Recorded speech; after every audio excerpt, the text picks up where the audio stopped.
আজকে আলোচনার বিষয় জুমার দিনের আমল।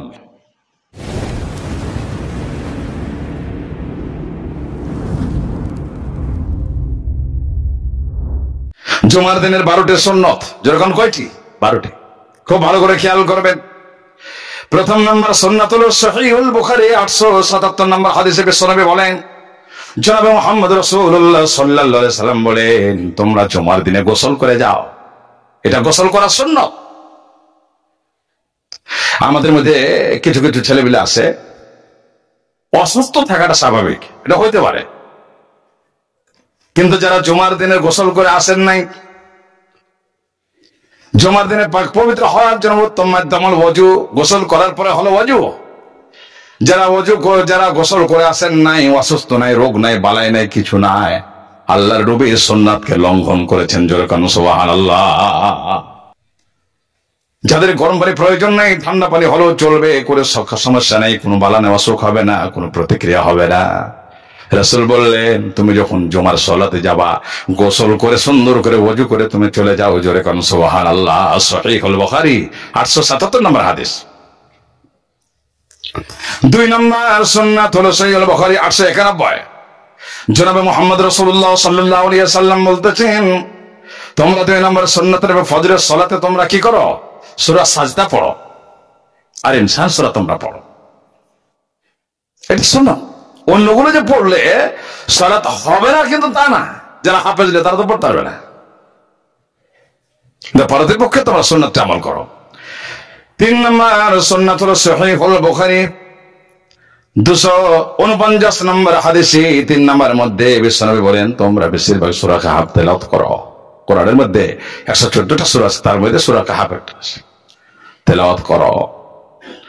4 নম্বর আবু দাউদ শরীফে রাসূল করিম সাল্লাল্লাহু আলাইহি ওয়াসাল্লাম 1047 আবু দাউদ শরীফের মধ্যে বিশ্বনবী জনাবে মুহাম্মদ রাসূলুল্লাহ সাল্লাল্লাহু আলাইহি সাল্লাম বলেন, তোমরা জুমার দিন সকাল থেকে সন্ধ্যা পর্যন্ত বেশি বেশি করে আমার নবীর প্রতি তোমরা দুরূদ পাঠ করো। যেরকম আলহামদুলিল্লাহ, বেশি বেশি করে দুরূদ যত পারো সকাল থেকে বিকেল পর্যন্ত। ওই দিন যে যত বেশি আল্লাহর নবীর উপরে দুরূদ পেশ করবে, পাঠ করবে, তার ফজিলত, তার মর্তবা, তার ফজিলত আল্লাহ তাআলা বাড়ায় দেন। অন্য হাদিসে আসছে, কেউ যদি দুরূদ শরীফ একবার পড়ে, তার উপরে 10টি রহমত। যেরকম আলহামদুলিল্লাহ, 10টি গুনাহ মাফ হয়ে যায়, 10টি মর্যাদা আমার আল্লাহ তাআলা বাড়িয়ে দেয় একমাত্র রাসূলের প্রতি দুরূদ পেশ করার কারণে। 5 নম্বরে হলো সহিহুল বুখারী হাদিস নাম্বার 886। রাসূল করিম সাল্লাল্লাহু আলাইহি ওয়াসাল্লাম বললেন, তোমরা যখন জুমার দিন সালাতে যাবা, তখন তোমরা তোমাদের উত্তম পোশাকগুলো তোমরা পরে যাও। মুসলমানদের উত্তম পোশাক হলো মুসলমানদের জন্য, মুমিনদের জন্য, ঈমানদার জন্য, আমাদের জন্য পাঞ্জাবি, পায়জামা, টুপি। তাহলে যারা শার্ট গায়ে দিয়ে আসেন, ওদের নামাজ হবে না? নামাজ হবে, কিন্তু এটা খুব মর্যাদাপূর্ণ পোশাক। এই পোশাকটা পাক পবিত্র হতে হবে। ওই পোশাকের নিচে একটা গেঞ্জি আছে, ওই গেঞ্জিতে যদি ময়লা থাকে, আবর্জনা থাকে, দুর্গন্ধে কিন্তু সালাত আদায় হবে না। ইবাদত কবুলিয়াতের উল্লেখযোগ্য শর্ত হলো যে পোশাক পরবে সেই পোশাকটা কি হতে হবে? পবিত্র হতে হবে, পাক হতে হবে। আল্লাহর নবী বললেন, তোমরা উত্তম পোশাক পরিধান করো। শুধু তাই না, উত্তম পোশাক পরিধান করার পরে যখন জুমার সালাতে আসবা, 1 সপ্তাহে তুমি যে আসছো, জুমার ফজিলত আল্লাহ রাব্বুল আলামিন এত তোমাদের মর্যাদা বাড়ায় দিনে আসার সময় একটু সুগন্ধি ব্যবহার করো, একটু আতর। তাহলে বুঝে গেল, আতর সুগন্ধি ব্যবহার করা এটা সুন্নাত। উত্তম পোশাক পরিধান করা সুন্নাত। একজন ভাইকে বললাম যে আপনি শার্ট গিয়ে দিলেন কেন? ইশারা করলাম, যে হুজুর এই পোশাকটা একটু গরম তো, তাই শার্ট গিয়ে দিয়েছি। চেষ্টা করবেন জুমার দিনে সবসময় পাঞ্জাবি, পায়জামা, টুপি এগুলো শহরে খুব চালু আছে, আমাদের এলাকায় চালু আছে, কিন্তু বলতে বলতে বলতে বলতে অনেক সময় দম ভেনা হয়ে যায়। আর এটা প্রেসার ক্রিয়েট করি না, কিন্তু বুঝতে হবে জুমার দিনের ফজিলত মর্যাদা কত। এই 12টা সুন্নাত রাসূল করিম সাল্লাল্লাহু আলাইহি ওয়াসাল্লাম নিজে করেছেন এবং উম্মত মুহাম্মাদের জন্য অপরিহার্য কর্তব্য করেছেন। কোন দুর্বল কোন রিওয়ায়াত নয়। তাহলে সহিহুল বুখারী 886 নম্বর হাদিস আল্লাহর নবী বললেন, তোমরা যখন জুমার সালাতে যাবা, 1 সপ্তাহ পর জুমার দিনে যাচ্ছ, তোমাদের জন্য মুসলমানদের এটা একটা ঈদ, খুশি। ওই দিনে তোমরা যেদিন যে পোশাকটা পরবা সে পোশাকটা উত্তম হতে হবে, ভালো হতে হবে, একটু সুগন্ধি লাগাই আসবা। যে পোশাকটা পরিধান করে আসলাম হতে পারে ময়লা মাটি আবর্জনা আছে, খুব সতর্ক থাকতে হবে। এবারে বিশ্বনবী 6 নম্বর সুন্নতের মধ্যে বলে দিলেন, সহিহুল বুখারী 881 ধারাবাহিক ভাবে বর্ণনা করা হয়েছে। রাসূল করিম সাল্লাল্লাহু আলাইহি ওয়াসাল্লাম চমৎকার করে জানিয়ে দিলেন, মুমিনেরা শোনো, জুমার সালাতের জন্য তোমরা তাড়াতাড়ি জুমার দিনে যাইবা। একটু আগে যে আয়াত পাঠ করছিলাম না, ইয়া আইয়ুহাল্লাযীনা আমানু ইযা নুদিয়া লিস-সালাহ ফাসআউ ইলা যিকরিল্লাহ, হে বান্দারগণ, তোমরা সালাতের জন্য জুমার দিন যখন তোমাদেরকে আহ্বান করা হয় আল্লাহ স্মরণের জন্য তোমরা ধাবিত হও।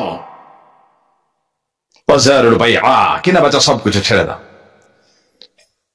পরে যারা আসতেছেন সবাইকে অসুস্থ, সবাইকে রোগ বলা আছে, ইচ্ছাকৃত ভাবে এমন কোন ব্যস্ততা নাই, এই ব্যস্ততা আমাদেরকে ধ্বংসের দিকে ঠেলে দিচ্ছে।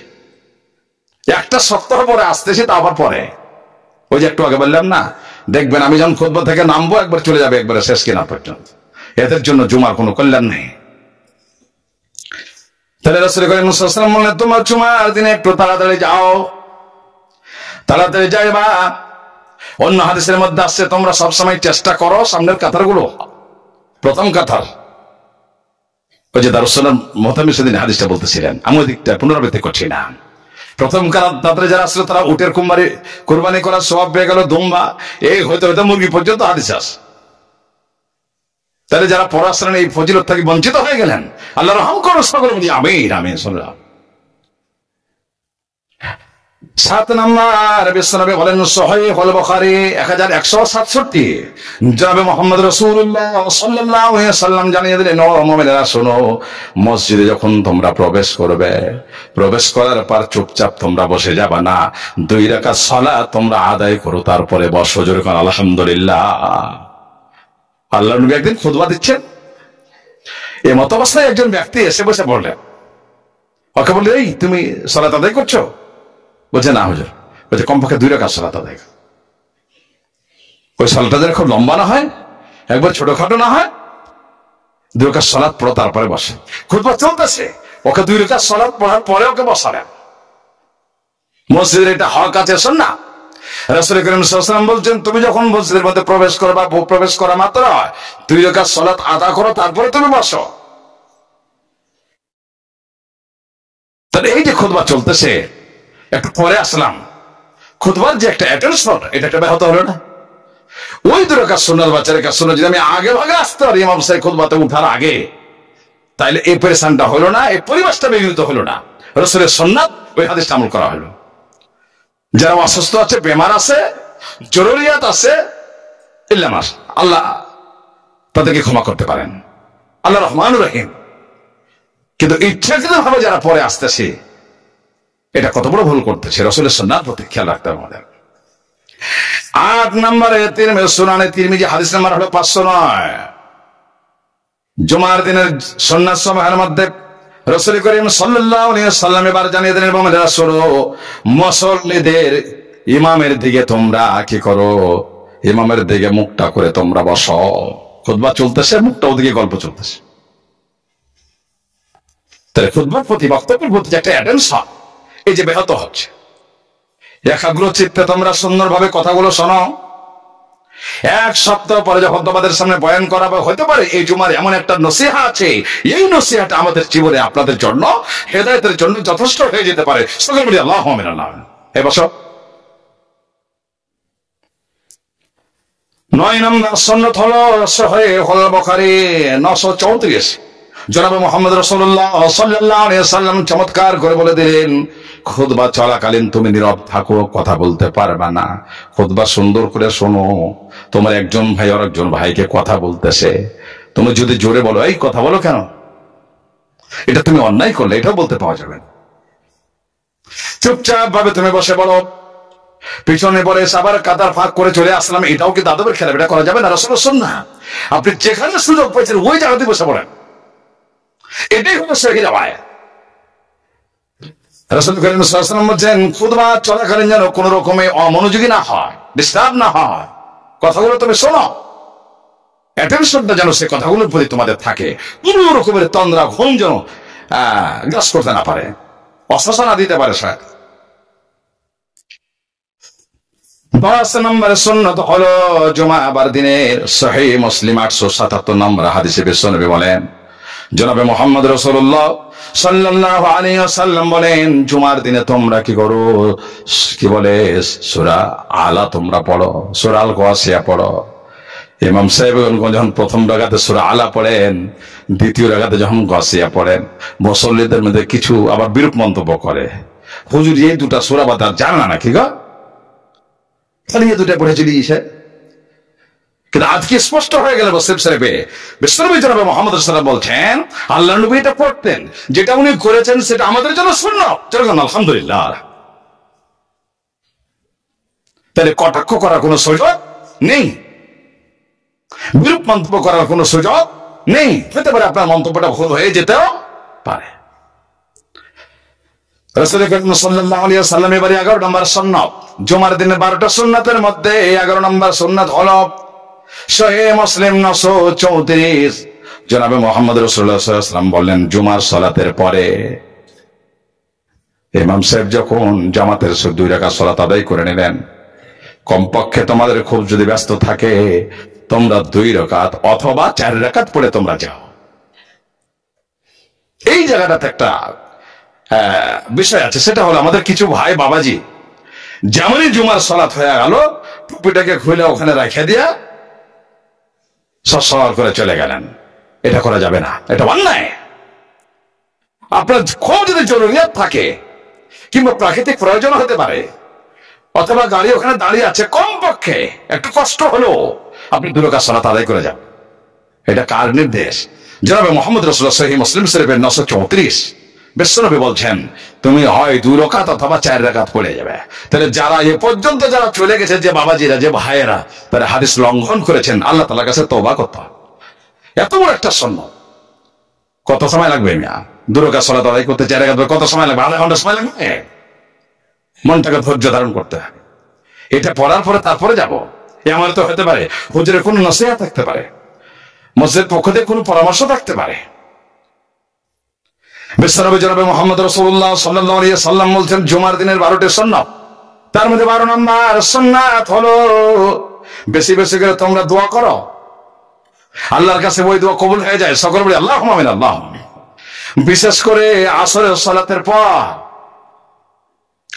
ওই হাদিসটা বলছিলাম, জুমার দিনের এমন একটা সময় আছে যে সময়ের মধ্যে আল্লাহ রাব্বুল আলামিনের কাছে কোন বান্দা যদি কিছু চায়, তাহলে আল্লাহ তাআলা ওটা কবুল করেন, তাকে দেন।